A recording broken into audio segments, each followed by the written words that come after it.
nice. I mean, at speed. Oh!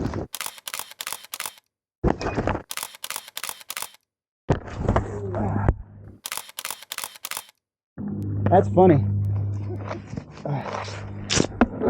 That is spinning out. Yeah.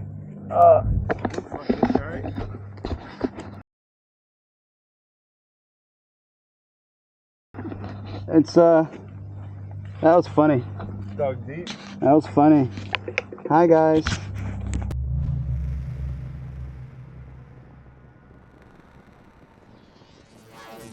Man, I am so full still. Yo, if you do the Thanksgiving thing, if you're in the part of the world that partakes, happy late Thanksgiving. I was definitely doing the family thing yesterday, and on Wednesday it was my birthday. I turned 40 years old, so I have not been putting together content. I told myself I would try to like just not do anything, don't edit anything, but I even still found myself filming and editing on Wednesday. I went out to this place, Santos, Santos in Ocala. It's a wonderful mountain bike place that I would like to frequent more. But I do go there enough to say that it is absolutely a wonderful experience, and anybody who is curious about mountain biking, or about riding, one wheels or EUCs, go and check it out. Be courteous and respectful. You can, if you want to, volunteer. I've done that. It makes you feel a little bit better about being on the trails at all, because being an electric mobility device, it's sometimes a little bit weird when you get out there. You get funny looks and stuff, but when you volunteer, you feel a little bit of better. You're contributing, and people see that, and so you get these nice smiles and stuff like that. Out where I live, there's this guy. His name's Bobby Wasabi. He actually organizes a lot of really cool events, where he gets people together, and they all go and volunteer and go to the board meetings for OMBA. I think that's the Ocala Mountain Bike Association. I think that's what that stands for.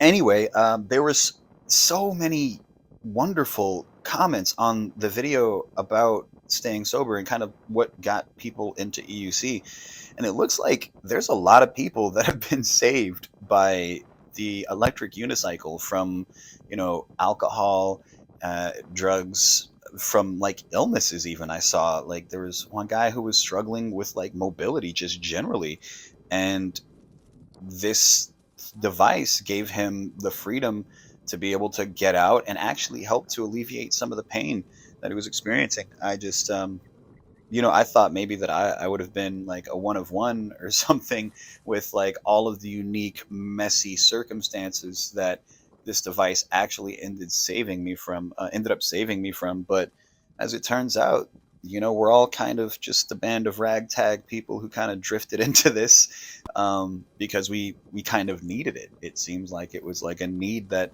ultimately the universe ended up fulfilling for us. Oh man, the adventure is so much fun. The trails that I'm working on right now, I'm riding with a buddy, Brandon. His name is Tranquility Parkour on YouTube, and he's new. He's new to this whole thing. As far as EUCs, he's only been riding for a couple months here. It's a V12 high torque. So we're running some trails called Sweetwater, and you'll see me bounding and like ripping super duper tight things here. So because there's not so much of an elevation change here in Florida, at least at the trails that I'm at natively locally, a lot of the exhilaration happens from like these switchbacks and these really tight turns where there's lots and lots of trees that get incredibly close to the handlebars of your bikes, or in this case, your shoulders. Oh man! So there's this little there was an armadillo, and I was trying to wait till he got out of the way, and then I went on by. She was deeply concerned about the armadillo, so she made sure that I was aware, and I look for them anyway because there's tons of them. So you got to try to be careful and not hurt your little baby friends. Or there's snakes out there too. So I try not to, I try to move, but like just be cautious, of people and animals and pets and stuff. Um, so the wheel has the V14. It has two modes. There's this sport mode that it has, and then there's this comfort mode that it has. When I first got the wheel, it was in comfort mode, and every time that I would try to accelerate hard, I would get this like red warning triangle on the screen. And so I guess the gist of that is, what I'm trying to get at is, don't be the person who puts it in comfort mode, because I did notice that there was a whole lot of range there. I was like, what the hell's going on here? Just the range wasn't going down proportionate to some of the other wheels that I have. And I was like, I thought this thing had like no range or whatever. Well, that's not the case. In that mode, it actually has some pretty significant range. But when I ended up putting in sport mode, which I did pretty quickly, I noticed that I got none of those red warnings. And instead of kind of like being this like it's weird. It doesn't respond to your nuances quite as much when you are in comfort mode. However, in sport mode, the thing just like rips stupid fast. So you get this really snappy, agile performing thing that just kind of like almost anticipates your intention, which is like absolutely bananas, in my opinion. It's just absolutely bananas. QQ251 asked about the stock knobby tire, saying that like if it slipped in the previous video, like does that mean that a street tire would be a must if you do a lot of carving? And I wanted to touch on that because I don't know. I mean, if you prefer a street tire, if you're going to be riding on the street and you just prefer a street tire, then don't let me dissuade you from getting a street tire on your wheel. But personally, me, I do not like to use a street tire for the way that I ride. I find that I end up slipping quite a lot. I like to extract as much power as possible from my wheels, and so I ride that way, and so I kind of yank the wheel around quite a lot. And when I yank on these wheels, they need traction, and if I don't have multiple cords of traction, it's very easy for me to lose my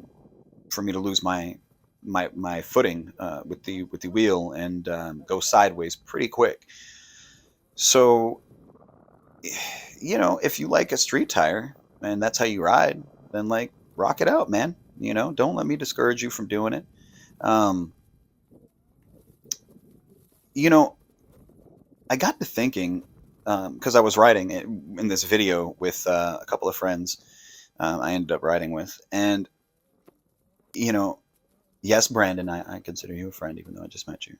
You're a nice gentleman, nice young man, well spoken. Into things. But I got to thinking about street riding versus trail riding in a group setting, and I definitely feel like street riding is for group rides. If I had to put a check in one box or the other, I would say that street riding is just not nearly as fun for group rides. There's just so many liabilities. And with the straightaways, it's easy for people to just utilize the strength of their machine to just get out in front. But with the trails, the turns are an equalizer. So even if you don't have a machine that can top out at 50 miles an hour, if you have a machine that'll top out at 36, 35, you're going to be able to get a good time in. And I think about trails in this regard as an equalizer. They're a lot more fun for people to ride in groups and together. The trails that we're riding right now, for instance, if the one wheels had enough torque to be able to get up some of these hills and slow down going some of those declines, some of those inclines, without cutting out, I would say that even one wheels would have a blast on some of these trails. Or, actually they would. We just have to be mindful of which trails that we end up on. So when you get out onto the street, you have, the stop signs, you have potentially pedestrians on the sidewalk. You have a lot of cars that are going to be turning out. So no matter if you're riding on the sidewalk or if you're riding in the bicycle lane, you've got all these turns happening, and you have to be hyper attenuated. And for me, I've been sketching, ever since I was 13 in Atlanta. So I've got a lot of experience monitoring traffic and kind of like feeling out the patterns, and it still scares the dickens out of me. I don't feel like I have enough experience for it. And I mean, I do well. I don't get hit, but like it's still harrowing, and people are only paying less and less attention. So if I have it to do, if I have it to say, I would much rather ride the trails on any given day. And when I do that with friends, particularly, occasionally I do like to be a bandit, and I try to do that though at really, really innocuous times. So like I might do that at like 5 o'clock in the morning, or like 4 o'clock in the morning. I might find myself trying to go riding super duper fast out, when I know there's not a lot of traffic on the road, just because, it's dangerous. And so for all parties involved, if it's going to be fast, if it's going to be road riding, then we're going to have to do that at like 5 o'clock in the morning, 6 o'clock in the morning, maybe 4 o'clock in the morning. Those are really great windows to like go riding with groups if you're into speed riding and riding out there on the roads. Just make sure that you're really well lit, and try to obey your local traffic laws, or whatever understanding that you have with the police out there, because everybody in different places has different understandings, and some people don't have any understandings. So I I get I had so many people recently come onto the page, and they're like, "Oh, that was garbage review," and I'm like, yeah, like if that was a review, totally garbage. But like, I don't do reviews good, right? Like, I accepted that. I tried to do the reviews thing, and I'm so starry-eyed about things. I have like rose-colored glasses about things, and so, for me, I'm just gonna be gushing about all of them unless there's something glaringly, obviously like miserable about any given wheel. I'm just gonna be like, oh, it's amazing. So I accepted that I'm not really good at reviews. In fact, I'm horrible at them.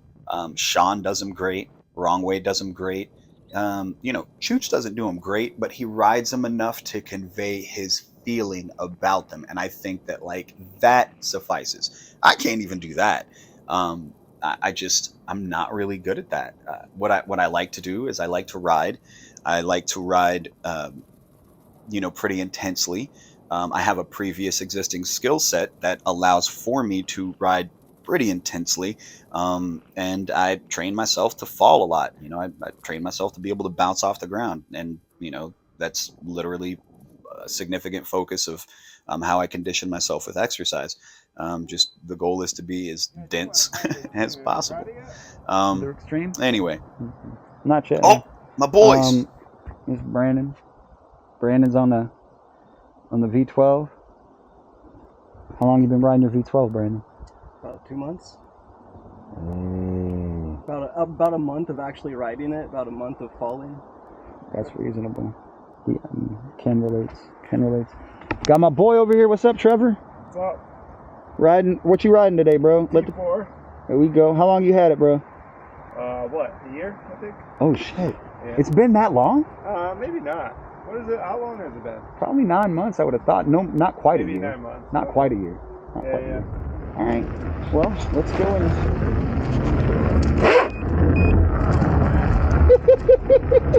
I can't do that.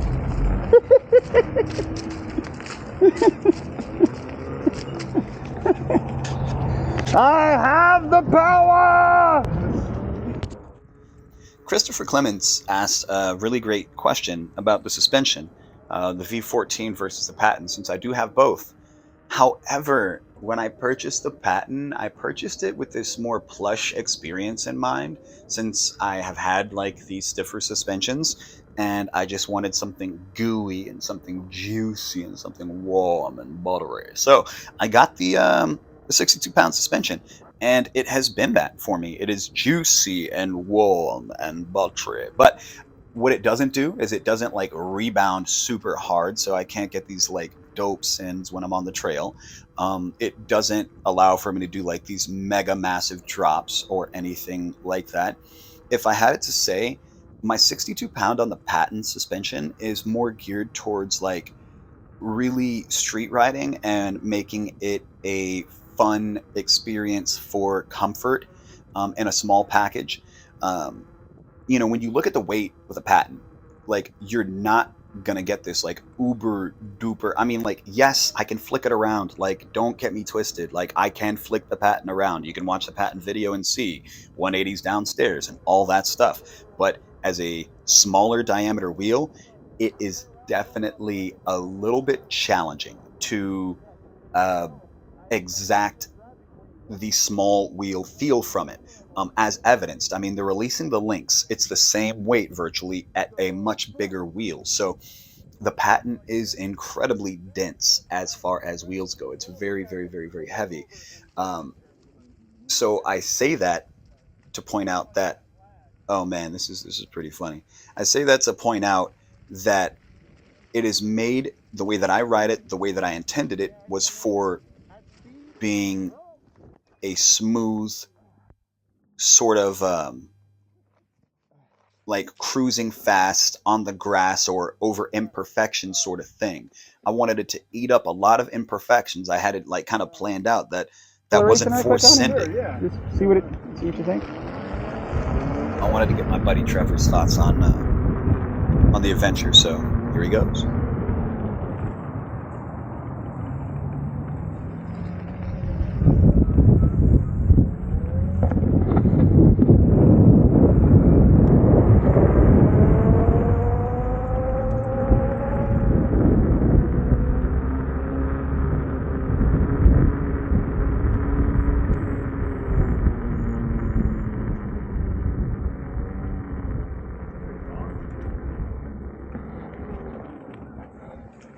It's fun, right? Yeah. I like it. Yeah, I like the lower center of gravity. It just feels more stable to me. I think so. Yeah. I've always liked that. Yeah. Yeah, the T4, I can feel that. I can feel that top heaviness to it. Right? Yeah. I forget why they say that's good on on motorcycles for some reason, but I don't know. I don't know if it's Well, if you're going stupid fast, I could see that because that center of gravity was then going to like dig into the ground. Yeah. It'll create a straight line through for force. Yeah. Uh-oh, where'd the buddy go? It never feels good. Have you jumped with it yet?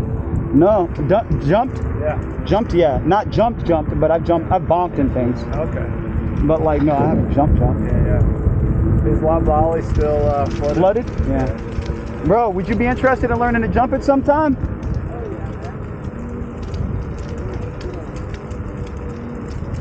Stop. Yeah, huh?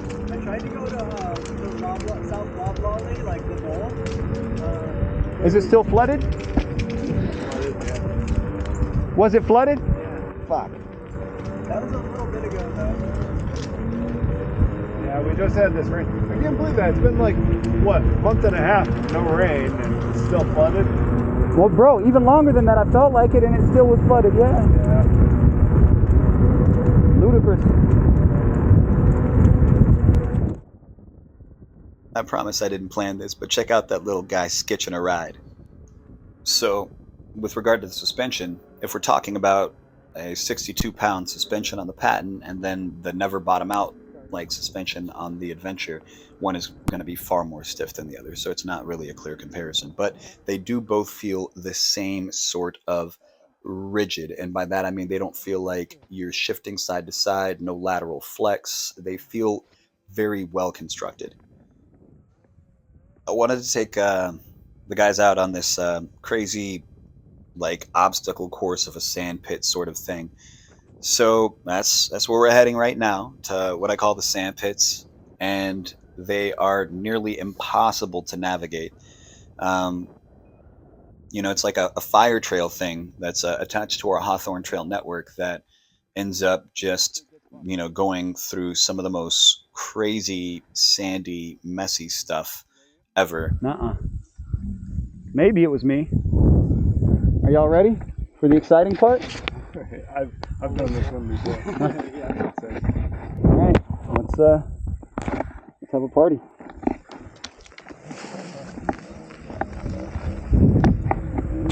Oh, we'll start this again here.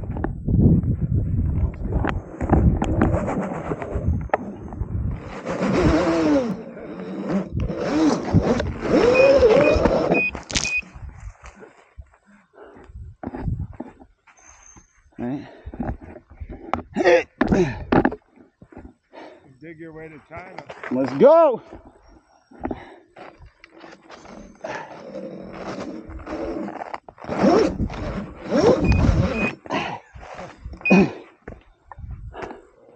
Here. Fuck. Here we go.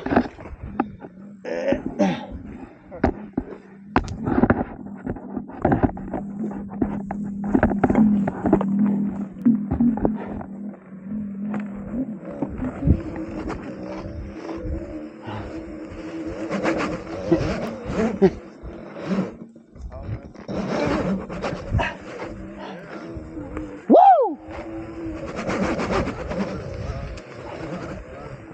Woo! First sand pit. Oh man. Woo! You gonna try to go through the middle? No middle action, Brandon? You saw me try in front of you, man.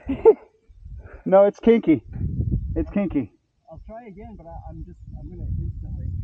Well, just only go as close as you can on the edge, just to get a benefit, you know? But in the center, it's a motherfucker. Here, let me,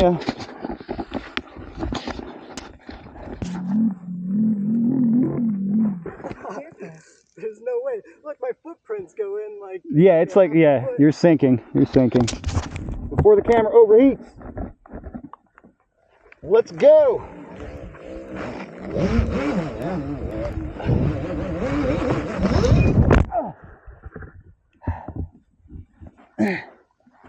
Here. Trevor, can you camera for me, bro?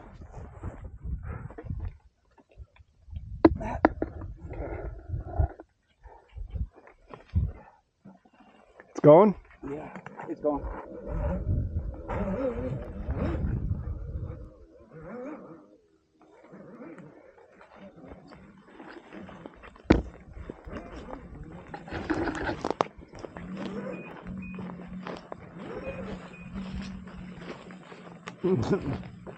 Nice.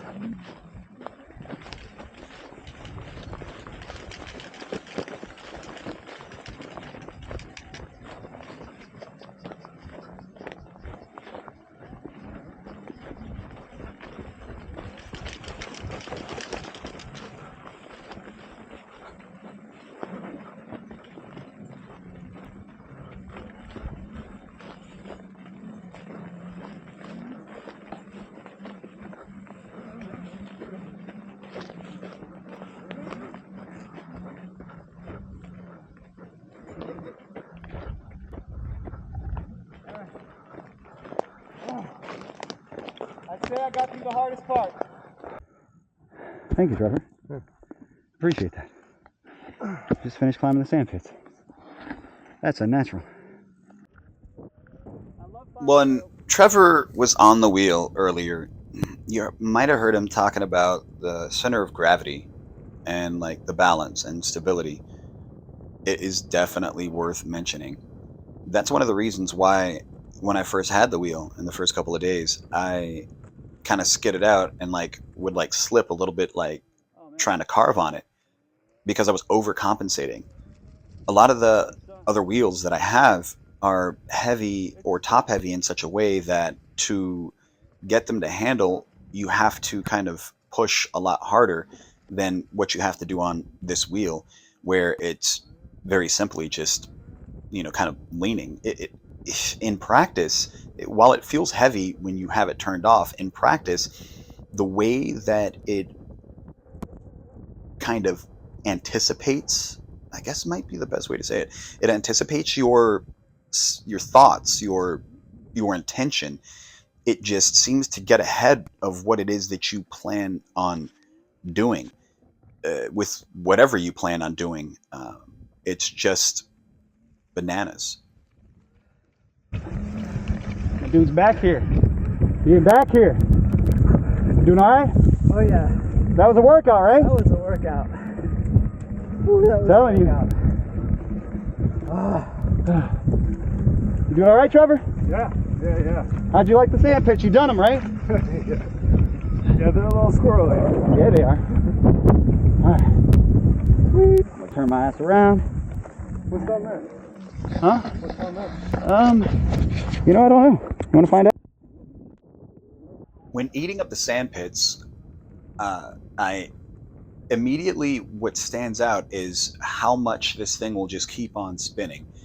It seems like, whereas with the V12 high torque, if I ever stalled in a particular spot, the wheel would end up cutting out, or it would like overload itself or something like that. I'm not really sure how the algorithm was written, or how the firmware was written, to where that if I would come up to a stalling point, it would want to try to cut itself out, or overheat. This, or overload, like you get a couple different warnings. With the V14, every time that I stalled, I was just able to kind of wiggle, shimmy, and then like lean forward, wiggle, shimmy, and lean forward. As long as I could hold my balance, I was able to consistently Adventure dig go in. burr. It's true, man. When somebody asked how it handled in sand, I had to find out like firsthand, because previously all that I did was ride it through a little bit of sand, on the trails in Sweetwater. I hadn't really ever like gone through significant sand. So I figured if we really wanted to know how it handled in sand, then we had to take it to the sand pits, where I could drop it down to the pedals and just like chug a lug it, without causing any damage to anything that wasn't already loose from previously being used that way. Like motor vehicles traverse that quite a lot, so I didn't really feel bad about doing that. I try to be mindful about everything that I do. I don't try to mess with anybody or their dogs. I try to make sure I stay away from dogs that I haven't seen or don't know. I just try to be mindful about things, man.